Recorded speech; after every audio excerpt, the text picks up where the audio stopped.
Shanti, Shanti, Shanti.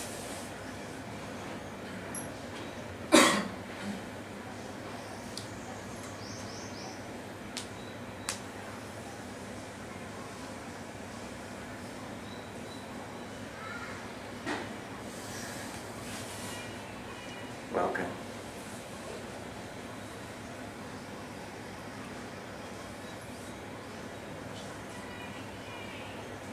So every one of you, sitting here very quiet, very peacefully. Some of you might say, no, my mind is not quiet, I'm just sitting still. But this is okay.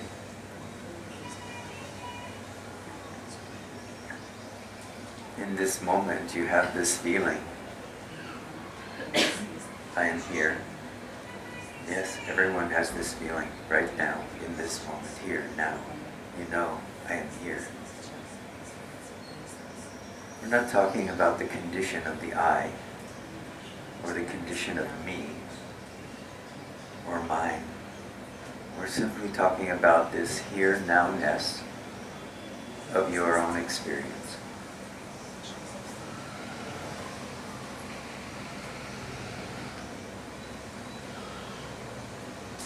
This here now-ness, which is our experience,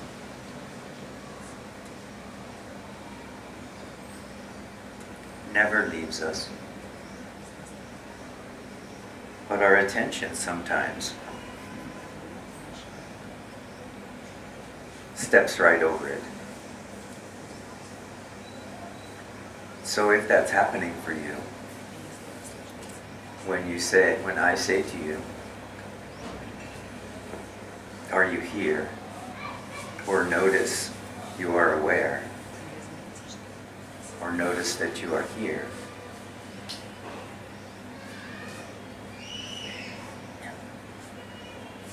There isn't a stopping at that point,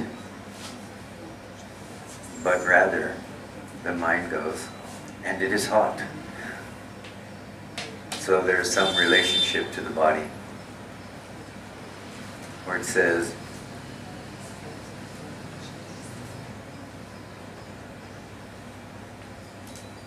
I am here, but I don't like being here at this moment because of this busy mind, or because of this difficult emotion which is also present. So again,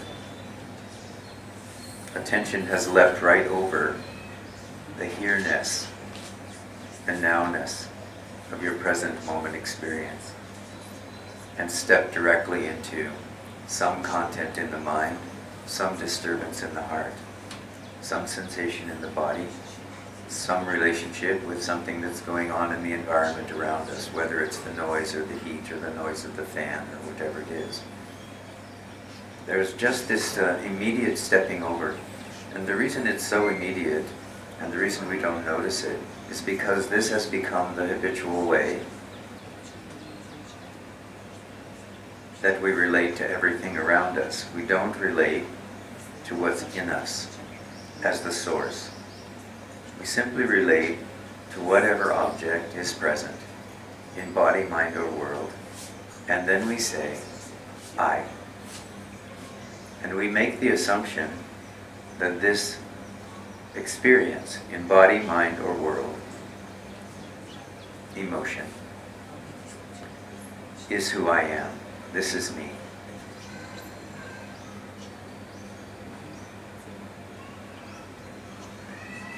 And while it is true that all that we see is only me, this me, you can say, is me with a capital M. Me in the sense of consciousness itself. All objects in body, mind, and world are simply and only consciousness. What we experience in the body as the I am awareness. The false assumption that we make is that in some way I am the object is me. But almost as soon as we begin to step back, to recondition in a way the mind, although this isn't really necessary, but somehow it seems for most of us it is, to step back into the recognition, I am aware, or I am here, this simple tool, or asking the question, who am I? These are all forms of the inquiry. As soon as we use this, we begin to step back into bringing the attention from the objects that we are calling mine or me, and moving back, coming back, returning, if you will. It seems that way to the mind, to this ever-present awareness,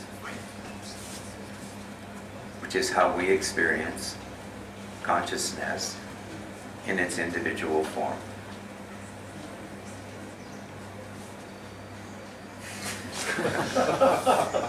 Consciousness in all its forms.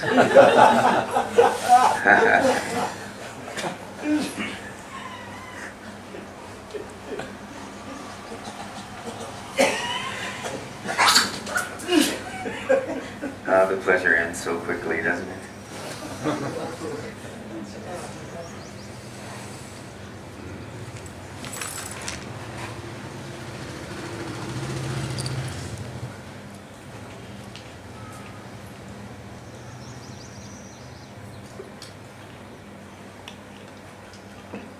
So the commitment that you are making when you come to satsang, or you go to your cushion, or you go to a temple, or you just return to awareness itself,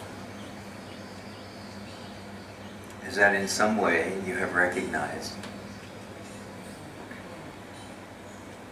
that this stepping over awareness itself into the world of objects, or into the mind of objects, has in some way stopped working for you.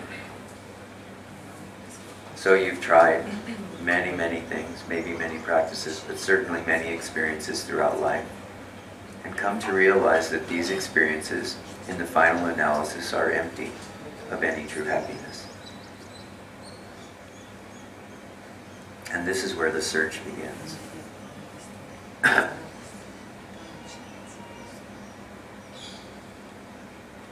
The Buddha summarized this search in terms of the Four Noble Truths. Suffering, the causes of suffering, the ending of suffering, and the way in which we end suffering, the path. Sri Ramana Maharshi shortened this even more. He simply said, who am I? Turn back toward the source of all this experience.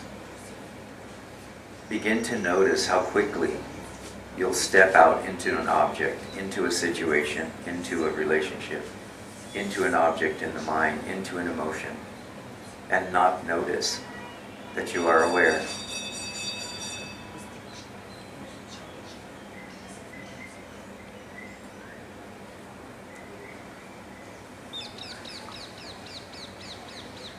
For some of us, this becomes too simple a process, just to simply notice I am aware. Here now. And then remain as that awareness.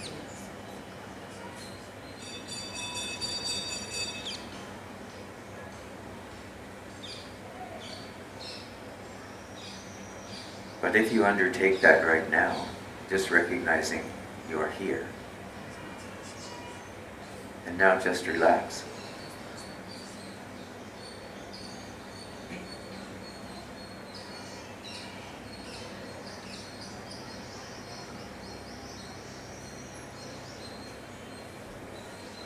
Immediately you begin to feel the peace of your own presence.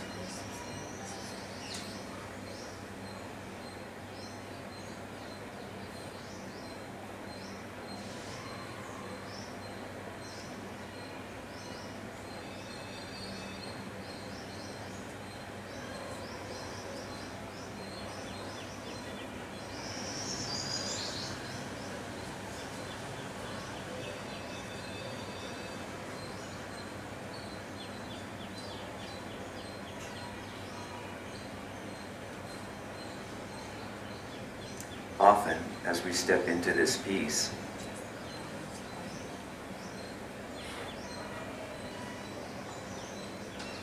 we find the mind immediately going, oh, this peace is here. Oh, good. I like this. I'll stay here. And immediately we've lost it. Now we're busy. Back in the realm of objects and conditioning.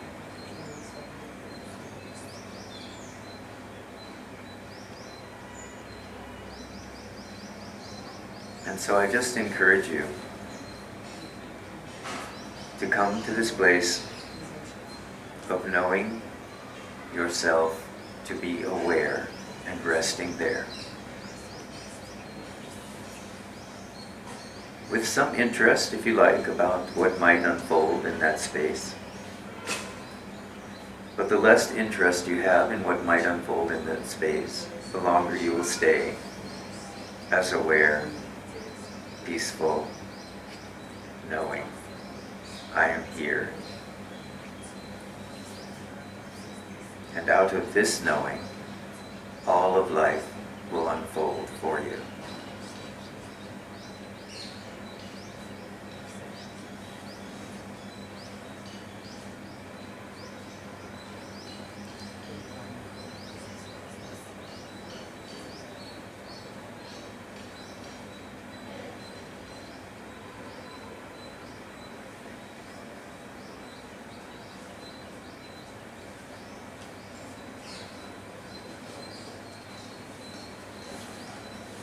But of course, as many of you have been telling me in the last couple of days,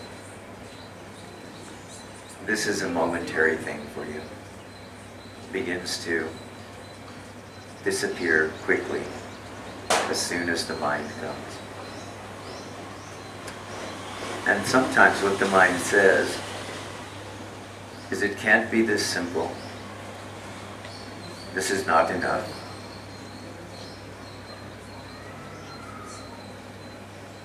I don't understand this. This whole dialogue of conditioning starts up in the mind.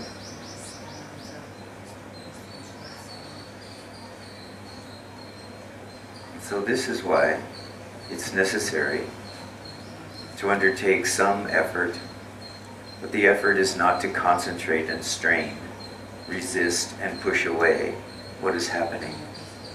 Rather, it's the effort to relax and return to knowing I am aware.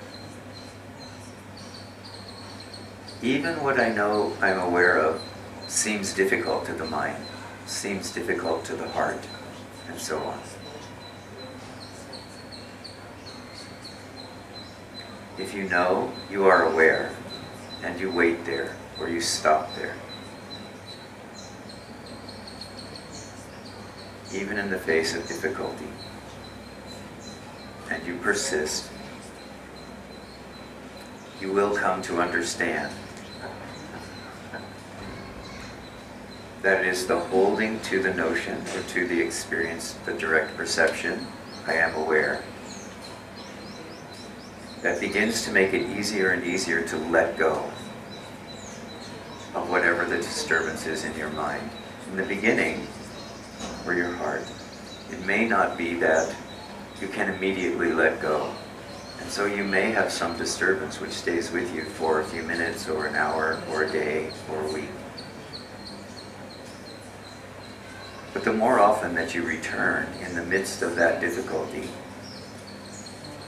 to the simple recognition, yes, all of this is going on. However, I also know I am aware. And coming and resting in this place. Each time you do that, you begin to turn attention back to where the source of being, toward being, consciousness, and bliss itself. And of course, for most of us, this doesn't happen immediately. It may happen immediately for a moment, but it doesn't happen permanently. So the mind in this environment becomes discouraged, doesn't it? Some of you may have noticed this. You've been working with this for some time. The mind can become very discouraged. But this is also okay. This discouragement is part of the conditioning which is rising in the mind. You are also not that, or that which is aware, even of this difficulty. So you persist, even if all you can do is use the words, I am aware in this moment, and I know it. I am aware. This is enough. This will give you some respite from the difficulty, even if it's momentary. But over time, this will begin to expand for you, so that you are able to rest as this awareness, which you are, which is not you, just simply aware.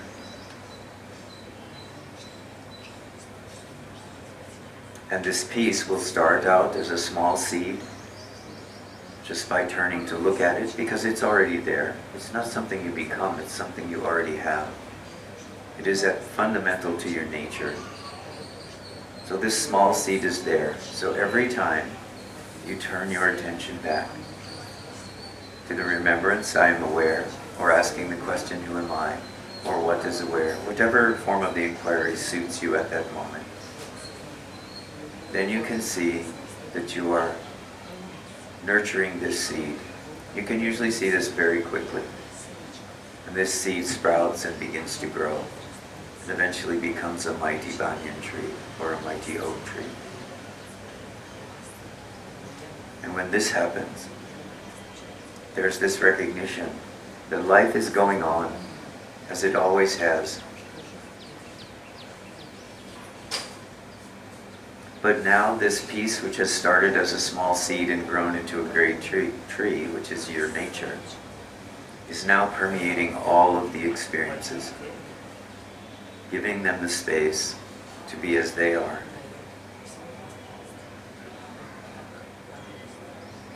This in Advaita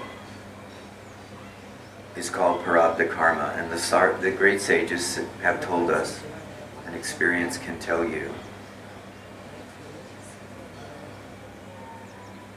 that coming to this peace, this stillness, this quiet, which is your nature,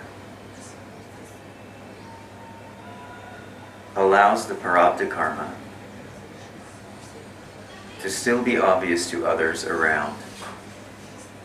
So there can still appear to be this dance of the body, this dance of the mind, this dance of emotion. But now there is attention on the growing tree of peace and stillness and quiet, which you are. So now you are like the center of a storm or the eye of a hurricane. You are simply here as this awareness. And whatever life is doing, it is just dancing. Sometimes joyfully, sometimes not so much. But this is not impactful. This does not have an impact on this recognition. I am aware. And I know that some of you, through talking with you in the last few days, are still having some difficulty physically, especially some of you that are recently arrived and come into contact with all that India has to offer on every level. And so your bodies are hot and uncomfortable, sick and coughing, and yet when I speak with you, you say, but you know, I'm seeing there is something that is unmoved by all of this. So this is a mark of the maturity of your practice. And even if you have to begin again over and over, or you have to be reminded over and over, if not by you, by me, or someone else in the satsang, that whatever it is that you're experiencing in this moment is impermanent, it's passing. And this is okay. Don't be difficult with this mind. This is where the instruction to relax becomes really important. Relax is easy if we are sitting here all together. It's very shanti, very peaceful, very calm. We're supporting one another. We can feel the peacefulness of this moment.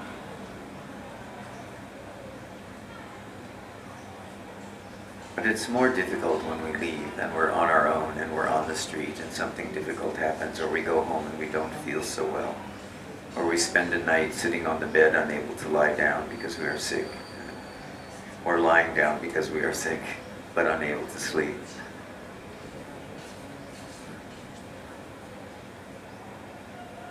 But during all of that, as often as you are able, come to this ease of recognition that you can experience right now here in Satsang. When I ask you, are you aware? And your response becomes quite naturally, yes, I am aware. Some of you are aware right now of the peace and understanding what you have in this moment, and others of you have some physical difficulty, and that seems to be commanding a lot of your attention. Some of you will be having some emotional difficulty, because also in this process of recognizing I am aware, we cannot run away from or avoid what needs to come naturally. We don't have to go into it very deeply. We don't need to come to the belief that because something difficult, some emotional state, some other understanding is here in the mind that says, no, you are not that, there's this difficulty. We don't need to accept deeply that because this difficulty is here, it indicates something. What it indicates is something is here, and I am aware of that. This is the position we're always coming back to this place of knowing. I am aware, here now, as this, and resting, even in a difficult circumstance. I was speaking with someone in the last couple of days who was experiencing a lot of spontaneous pain. It would just arise in a moment and be gone. Then it would arise a little bit later and it would stay for some time. And the longer it stayed, the more attention would drill down on it. And then there was this noticing that drilling down on this pain in an attempt to remove it or get rid of it actually made it worse. So there is this natural inclination that comes for most of us through conditioning that will take some object, whether it's pain in the body or something in the world or an emotional state, and it will cause us to really concentrate on it, to really focus on it. And of course the effort that's being made there is, I don't want this, I want to get rid of it, so I have to understand it, I have to look at it, I have to be with it, I have to do. But this is actually the opposite of what I'm recommending to you. The more you can relax the body, you can begin with this by relaxing the breath, by relaxing the muscles in the body, but the more you are able to relax the body, the more the mind relaxes around whatever is here, as difficult as it may be. Pain, sorrow, suffering, all of these things can be here. They are here, you know this, there's no getting away from them. But some of you are now learning that to try to push them away forcefully, to get rid of them forcefully, actually makes them worse. And of course this is true because what we give attention to tends to increase. So our practice here is just to begin to recognize that you can be here in every moment. And that the more you're able to put your attention, or just to recognize actually, I am here, I am aware, the more the attention comes off of the objects in the space of awareness. And then the more impact the awareness itself as peace has on the situation which seems to be present in the body, mind, or world. This is a very simple indication of the way in which the inquiry works.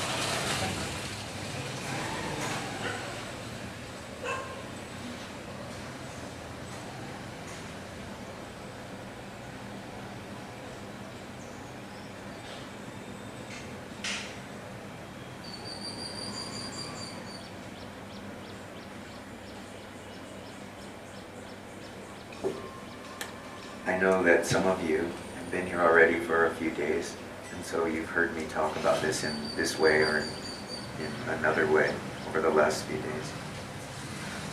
But some of you are new, coming new now, today. Some of you I remember from last year. It's good to see you again. So we go through this again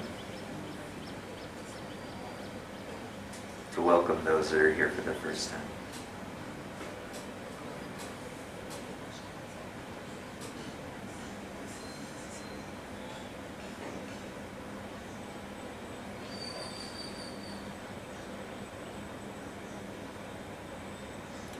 So would someone like to start today?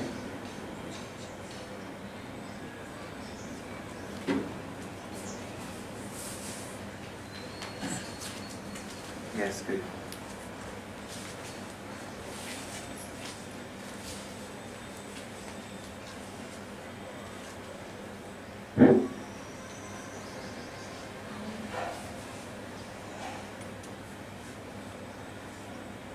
Last Satsang, I was here, I was aware, Closer. and then I went home,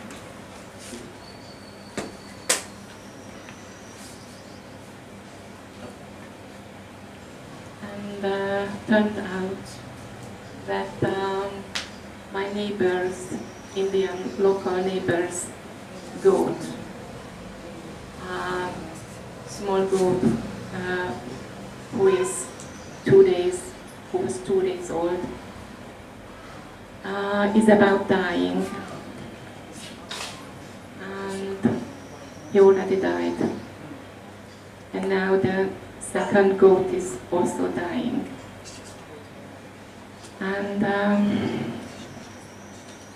I was just very embarrassed and upset, and because two days before a great birth was coming, and then the death, and maybe another one. Immediately, yes. Immediately, yeah. And I felt I was helpless, and at the moment I feel the same. So I am in a process of being aware and conscious and something that at the same time I would feel I want to help and to give some distribution to the community or over. So I'm troubled with it. Yes, yes. And now I'm back here and in the knownness, but still his mind is outside. Yes. Sometimes.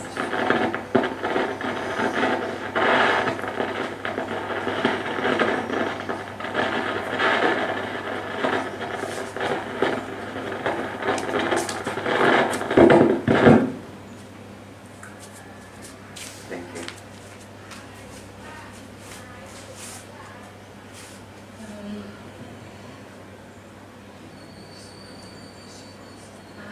How can I contribute to the well-being of my neighbors, the community, the bird?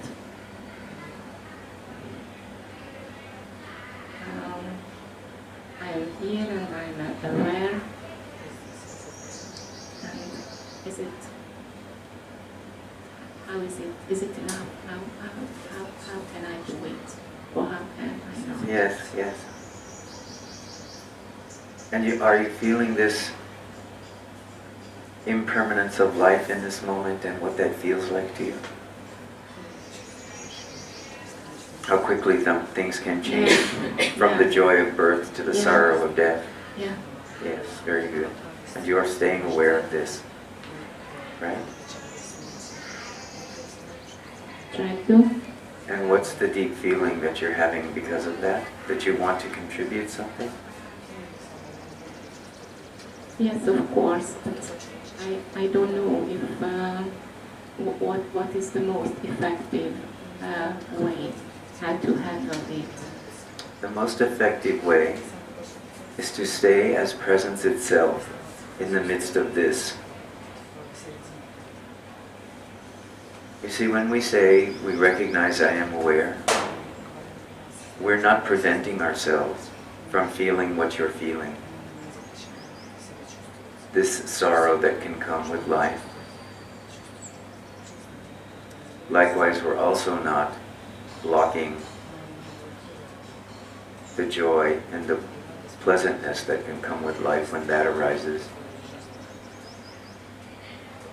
The most important thing that we bring to anything is our willingness to be present with all of life as it's unfolding. If there is something that you can do to help your neighbor or something, this will come naturally out of your open heart if you are aware. And this is what you're already doing. You're already there with the neighbor. You're already going through this experience with the neighbor, with the neighborhood. You're part of that. Just don't withdraw from it. And if there's something for you to do which can help, you'll do it naturally.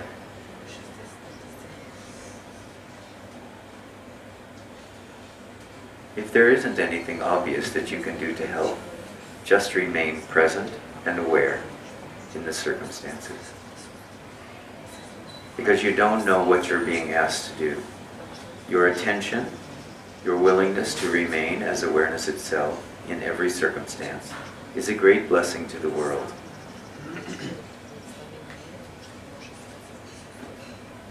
And sometimes it's a great blessing just to that one that's there in front of you.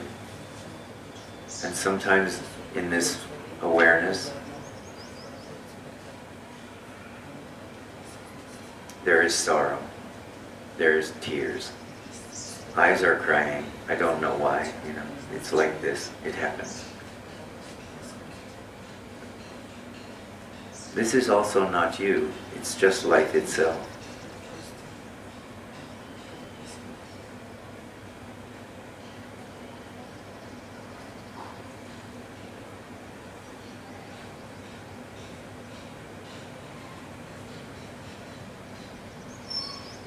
Being aware doesn't prevent us from being fully in the moment. It enables us to be fully in the moment.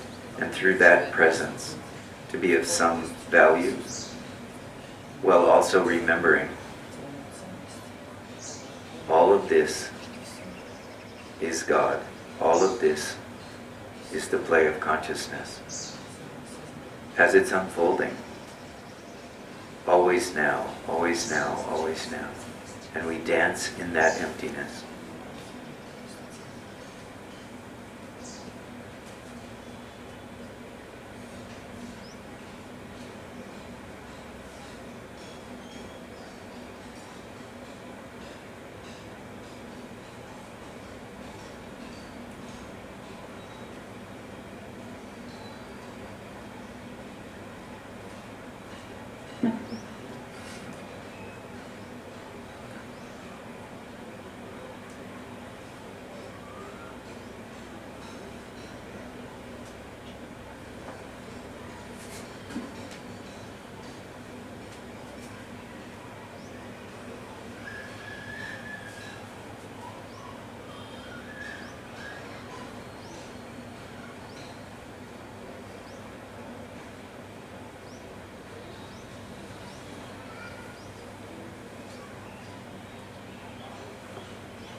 how you are feeling today? No better than it's plateaued. Yeah. It's pretty.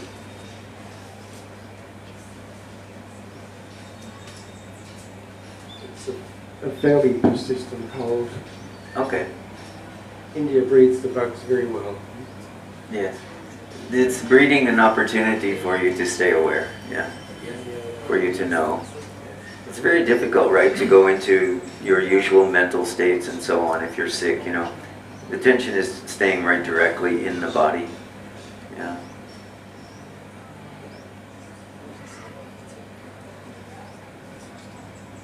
Yeah, it makes it hard. Mental alertness isn't there. You have to really look at things Yeah, deeply. yes, that's true. But mental alertness also isn't necessary. Mm. Awareness that mental alertness is not here, this is more significant. Today there is confusion, today there is doubt, today there is some, you know, there is a lack of mental energy. Because what we're talking about in terms of consciousness and awareness is not dependent upon any state of mind, body.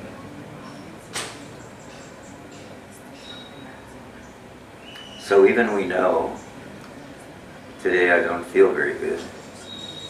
This can still be some sort of a reminder to us that we are aware. But as soon as we go deeply into how poorly we feel and start to feel sorry for ourselves and make ourselves into a pitiful creature, the further we come away from the recognition that awareness itself is not dependent upon states of body and mind. So in this way, we just persist, saying, okay, this is what's here now. And we don't push ourselves to go to find some mental clarity in the midst of this dullness. But we still can recognize, without a lot of concentration and without a lot of, forcing ourselves to use the mind to look at something, we can realize, oh, dullness is here. Awareness of dullness is here. So just continue like this. Eventually you get to see that everything passes.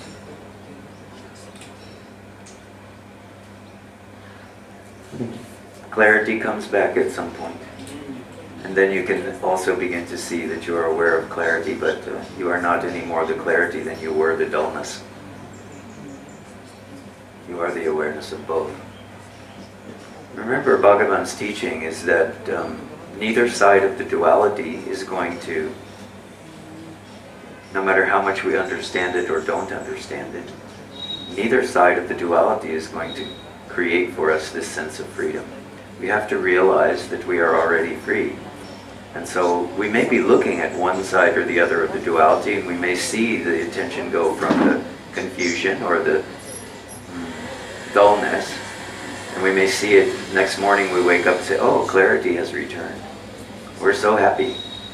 But you see, we're still just identifying with some side of the duality. We still need to ask the question, yeah, yesterday I was aware of dullness, and this was a challenging or a difficult state perhaps. You can say, today I'm aware of clarity. I like this better. I still am not that. I'm not this clarity of mind either. What is before that?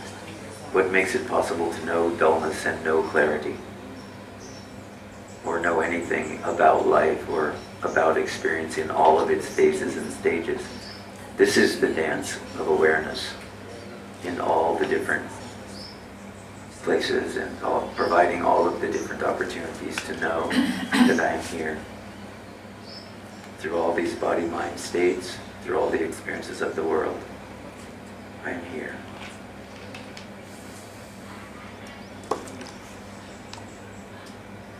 Thank you very much. Very, very good point.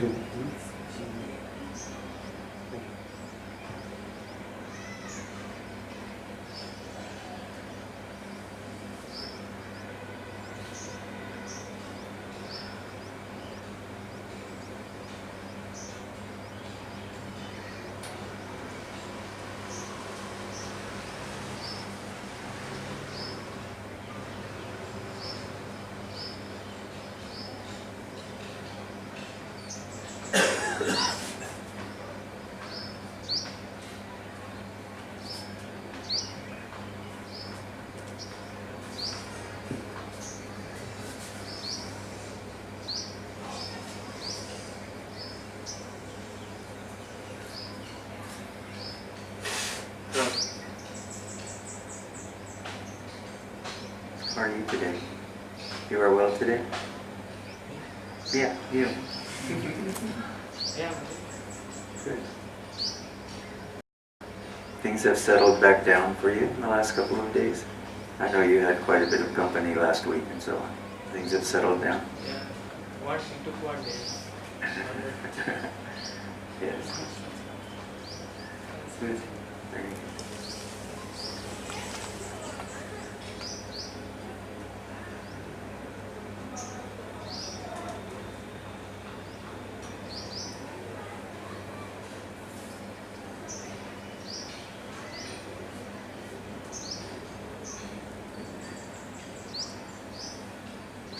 How are you now? Your color is better. You feeling better? Anita? Actually, not. Not.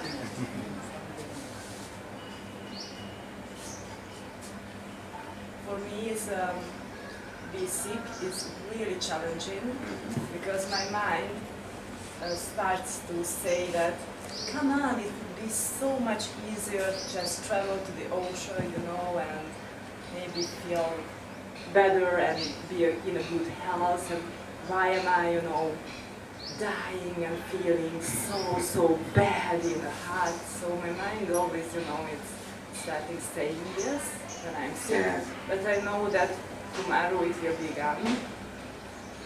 And the miserable is going on. Maybe it's not because of the heart, because maybe it's because of something else. But it would be good to know how can I fix it like this. Yes. This is the mind of the doer. You all know this? The doer feels like it can solve every difficulty. Yes. Sometimes it can. We try, we make an effort to do something. And sometimes it helps. And then we say, good, yeah, this doer is in control. This doer is taking care of everything. But this is very short-sighted.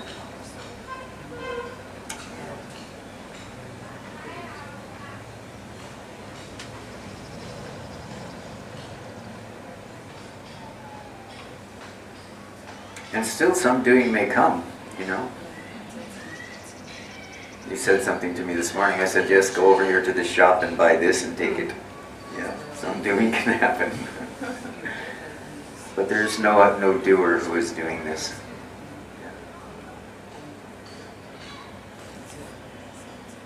The less doer, the better. So that we are just here in this moment. And whatever needs to happen can happen. Not being blocked by some sense of I must, Because if this difficulty, for example, that you're facing now where the body does not feel good, how is it going to feel after you spend 6 hours in a taxi going to the coast, Then you get to the coast and now you are not only sick, you are tired. What have you gained?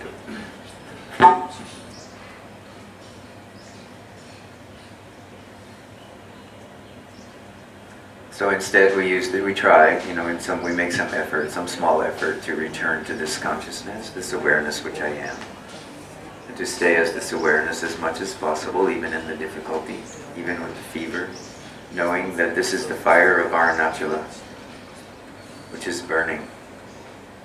The fire has moved from the top of the hill to the middle of the body. And always this fire is burning up what I am not.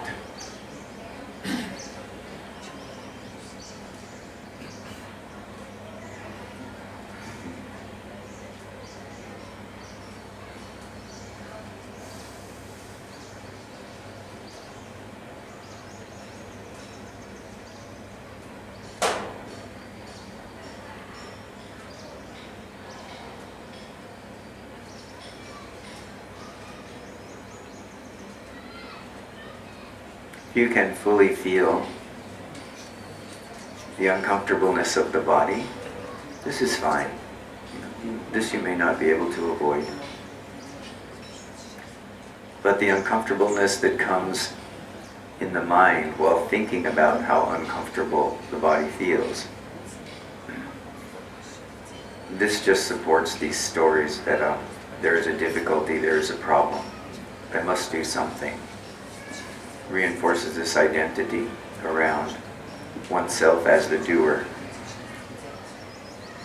And so we acknowledge the state of the body, we drink lots of fluid, we go to the Ayurvedic shop, we get something, we do the things that can support the body, just like eating good food if we can eat. I know you said it was difficult, you couldn't eat so much today. But you do what you can in this way, but all with the notion or the idea that this is just for the body, for the support of the body, and that the reason we support the body is to support sadhana. Not to become better in some way, but rather just to be able to be successful with sadhana. To be able to be here now, as presence, through all circumstances of body, mind, and world.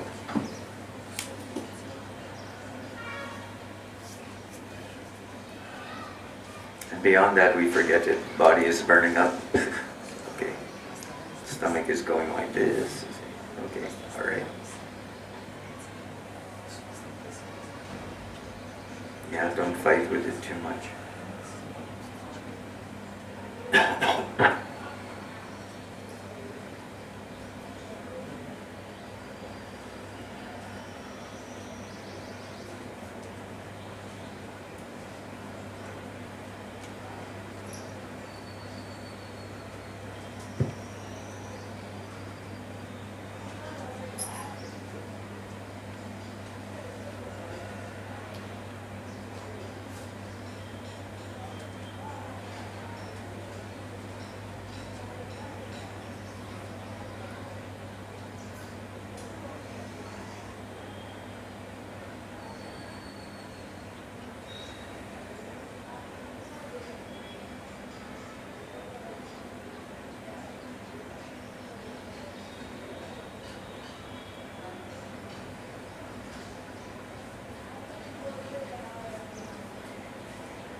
So beautiful, the naturalness of this moment, eh? This quiet presence.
Fully resting here, now, in this moment, as this. You don't even need to carry peace with you. You are peace. Peace is. Even without you, there is only silence. This silence is the nature of all.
Trayambakam yajamahe sugandhim pushtivarnanam urvarkamigavandinam mrityurmukshinamamritava swaha Om Sat